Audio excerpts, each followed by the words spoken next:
नमस्कार, आप देख रहे हैं देश का दर्पण न्यूज। उत्तर प्रदेश के बलिया में एक होली मिलन सम्मान समारोह का कार्यक्रम में आए आम आदमी पार्टी से राज्यसभा सांसद यूपी के प्रभारी संजय सिंह ने मोदी सरकार पर बड़ा बोल बोला और हमला किया। मोदी सरकार ने हिंदुस्तान को बेच दिया है। देश में सपूत बेटे की नहीं, कपूत बेटे की चल रही है सरकार। उन्होंने कहा, सपूत बेटा माँ बाप की संपत्ति बचाता है और कपूत बेटा माँ बाप की संपत्ति बेचता है। संजय सिंह ने कहा, यूपी में आम आदमी पार्टी लड़ेगी पंचायत चुनाव। संजय सिंह ने कहा, यूपी में दिल्ली मॉडल और केजरीवाल मॉडल के आधार पर सभी सीट पर आम आदमी पार्टी विधानसभा चुनाव लड़ेगी। के माध्यम से बलिया की धरती पर सामने से चुनी हुई सरकार जो एक बार 67 सीट लाती है, एक बार 62 सीट लाती है, 90% से ज़्यादा सीट पाने वाली अरविंद केजरीवाल जी की सरकार को एक गैर संवैधानिक बिल लाकर मोदी सरकार ने उसके ऊपर एलजी का शासन बैठाने का काम किया। मैं समझता हूँ भारतीय संसदीय इतिहास में और भारत के लोकतांत्रिक इतिहास में मैं समझता हूँ कि इससे ज़्यादा काला दिन कुछ नहीं था जब ये बिल जबरन पास किया गया लोकसभा और राज्यसभा में।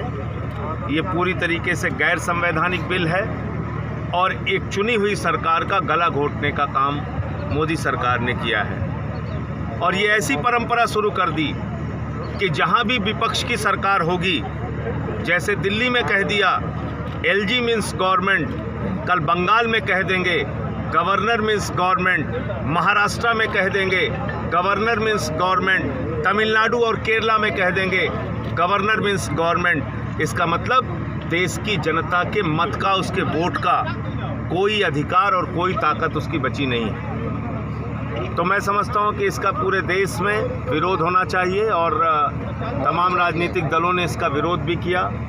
दूसरी बात, किसानों का आंदोलन पूरे देश में चल रहा है। 120 दिन से ज़्यादा समय हो गया, 4 महीने से सड़क पर किसान बैठा है। प्रधानमंत्री जी ने 1.5 महीने पहले कहा कि 1 कॉल की दूरी पर हम हैं। क्या उनसे आज तक वो 1 कॉल नहीं पूरी हो पाई? किसानों के मुद्दे का समाधान क्यों नहीं हो रहा है? क्योंकि ये बिल चंद पूंजीपतियों के लिए लाया गया है, जिनके चंदे से भारतीय जनता पार्टी चलती है, जिनके हवाई जहाज से इनके नेता घूमते हैं। ये बिल देश के करोड़ों किसानों के लिए नहीं, बल्कि अडानी अंबानी जैसे चंद पूंजीपतियों के लिए लाया गया है। और ऐसा मैं क्यों कह रहा हूँ? क्योंकि इस बिल में असीमित भंडारण की छूट दी गई है, जिससे देश में जमाखोरी, कालाबाजारी और महंगाई को वैधता प्रदान की गई। इसमें कॉन्ट्रैक्ट फार्मिंग की बात की गई है, जिससे किसान का खेत लेकर चंद पूंजीपति उससे अपना माल बनाएंगे और किसान की खेती पर कब्जा करेंगे। इसमें एमएसपी की गारंटी की कहीं कोई व्यवस्था नहीं है। देश के अंदर मंडियां ख़त्म हो जाएंगी। इसके अलावा जो भारत की सरकार का बजट है वो आपको रुलाने वाला बजट है। इस देश के 130 करोड़ लोगों की संपत्तियां, रेल बेची जा रही है, एयरपोर्ट बेचा जा रहा है, पोर्ट बेचा जा रहा है, सेल बेचा जा रहा है, कोल इंडिया बेचा जा रहा है, बीपीसीएल बेचा जा रहा है, सड़क बेची जा रही है, बिजली बेची जा रही है, पानी बेची जा रही है, एफसीआई के गोदाम बेचे जा रहे हैं, स्टेडियम बेचे जा रहे हैं, पूरा हिंदुस्तान बेचा जा रहा है। तो जो लोग अपने बाप दादा की संपत्ति को बढ़ाते हैं वो सपूत कहलाते हैं। जो बाप दादा की संपत्ति को बेचते हैं वो कपूत कहलाते हैं। कपूत सरकार हिंदुस्तान के अंदर इस वक्त चल रही है, जो देश की संपत्तियों को बेचने का काम कर रही है। अब उत्तर प्रदेश में आ जाइए, आदित्यनाथ जी को 4 साल हो गए और उन्होंने क्या नारा दिया था? न गुंडाराज, न भ्रष्टाचार। लेकिन अगर आप 4 साल का इतिहास उठाकर देखेंगे, हाथरस कांड देख लीजिए, 6 साल, 10 साल, 8 साल, 12 साल की बच्चियों के साथ बलात्कार की घटना, एक 3 बार के लोकप्रिय विधायक नृपेंद्र मिश्रा की हत्या, 8 पुलिस के जवानों की हत्या। तो इस प्रकार से अपराधीकरण उत्तर प्रदेश में बढ़ा हुआ है। ऐसा लगता है कि आज माफियाओं का राज उत्तर प्रदेश में कायम हो गया है। कोरोना के समय में घोटाला हुआ, ऑक्सीमीटर के नाम पे, थर्मोमीटर के नाम पे, शमशान में दलाली खाने का काम हुआ। अभी जल जीवन मिशन, घर घर जल, घर घर नल की योजना में हजारों करोड़ रुपए के भ्रष्टाचार को मैंने उजागर किया और दुर्भाग्यपूर्ण रहा कि एक कर्मचारी जो इस नमामि गंगे में भ्रष्टाचार की योजना से पीड़ित हुआ, उसने आत्महत्या कर ली, मोहन सिंह नाम के एक कर्मचारी ने। तो बड़ी ही दुखदायी स्थिति है। जो ग्राम विकास अधिकारी के नियुक्ति हुए थे 2018 में जो छात्र, उनको नौकरी नहीं मिली, वो रोज़गार तो नहीं मिला, वो नौकरी कैंसिल कर दी गई। 2 बच्चों ने आत्महत्या कर ली, कल की घटना है। तो ऐसी शर्मनाक स्थिति बनी हुई है। शिक्षा मित्र महिलाओं को सिर मुड़वाना पड़ता है, आंगनबाड़ी को लाठी पड़ रही है, जो भी बेरोजगार सड़क पर उतरा है उसको लाठी पड़ रही है, मुकदमे लिखे जा रहे हैं। आदित्यनाथ जी ने विपक्षियों को दबाने के लिए मुकदमे का हथियार बना लिया है। मेरे ऊपर 14 मुकदमे लिखे गए, देशद्रोह का मुकदमा लगाया गया। मैं देश की संसद का सदस्य हूँ। तो मैं ये कहना चाहता हूँ कि इन बंदर घुड़कियों से या मुकदमों से हम लोग डरने और रुकने वाले नहीं हैं। हम जनता को जगाएंगे और जिला पंचायत के चुनाव से इसकी शुरुआत करेंगे। मजबूती से पूरे उत्तर प्रदेश में जिला पंचायत का चुनाव आम आदमी पार्टी लड़ेगी और यहीं से विधानसभा चुनाव की नींव रखी जाएगी। जो हमारा दिल्ली मॉडल है, केजरीवाल मॉडल है, बिजली फ्री, पानी फ्री, चिकित्सा फ्री, शिक्षा फ्री, इस मॉडल का प्रचार भी हम इस चुनाव के यूपी में आपकी पार्टी से गठबंधन भी आपका होगा कि अकेले लड़ेंगे? अभी फिलहाल हमारा पूरा फोकस संगठन के निर्माण, जिला पंचायत के चुनाव और जो जनता के मुद्दे हैं उस पर। पिछले दिनों मुलाकात आपकी ओम प्रकाश राजभर जी से हुई थी, तो उसमें कुछ ट्वीट उन्होंने किया था। ओम प्रकाश राजभर जी से बहुत ही सौहार्दपूर्ण वार्ता हुई, लेकिन अभी शुरुआती बातचीत है। कोई चुनावी गठबंधन जब होगा तो आपको जानकारी। जिस तरीके से बिल को लेकर के आपने कहा है संसद के दोनों सदन में भी पारित हो गया, तो अगला कदम क्या होगा आपका?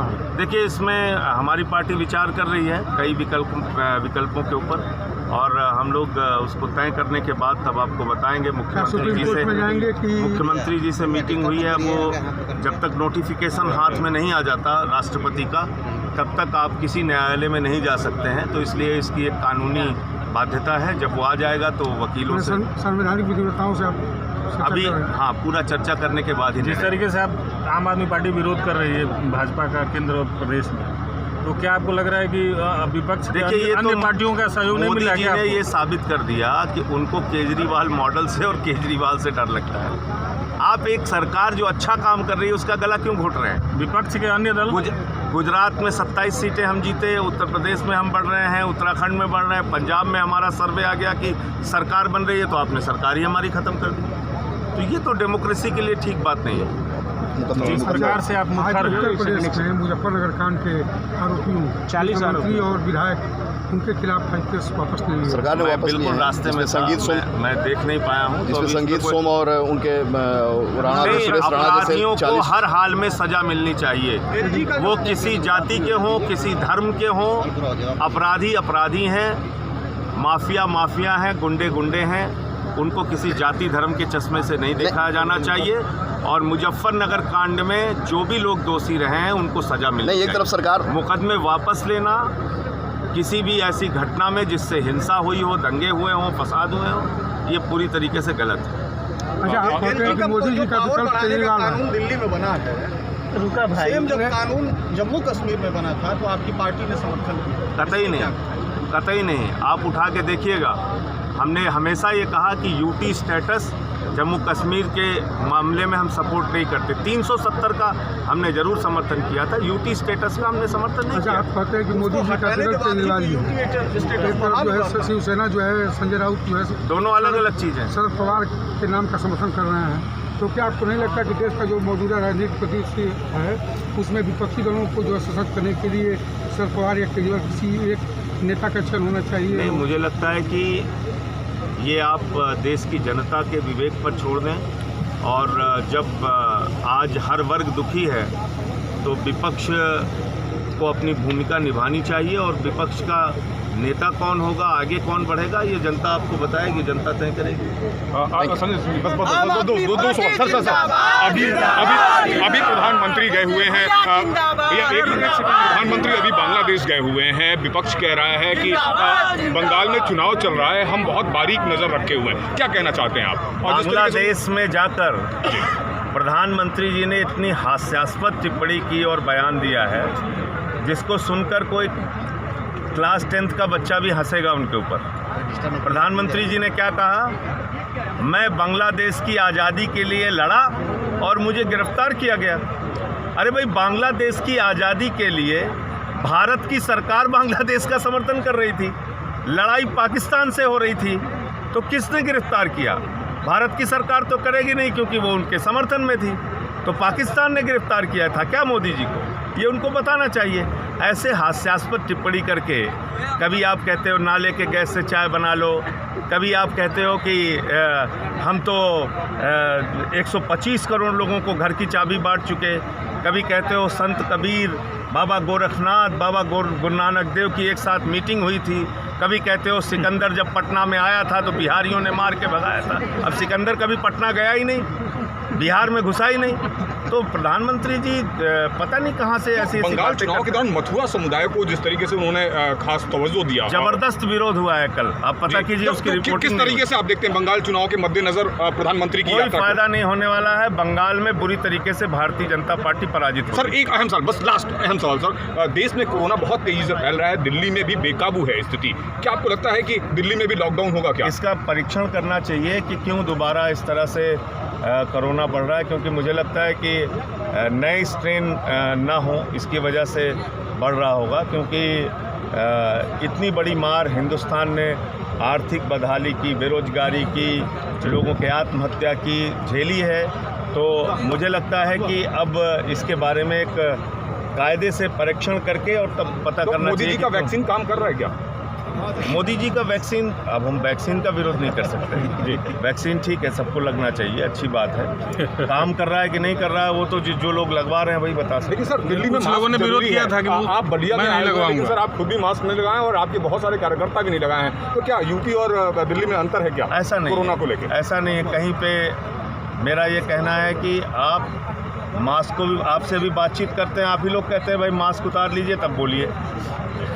50 बार मैं बता दूं, मैं जाता हूं मास्क लगा के बोलना शुरू करते हैं, सर मास्क उतारिए, आपको बोलना है, तो ये आप लोग ही करते हैं।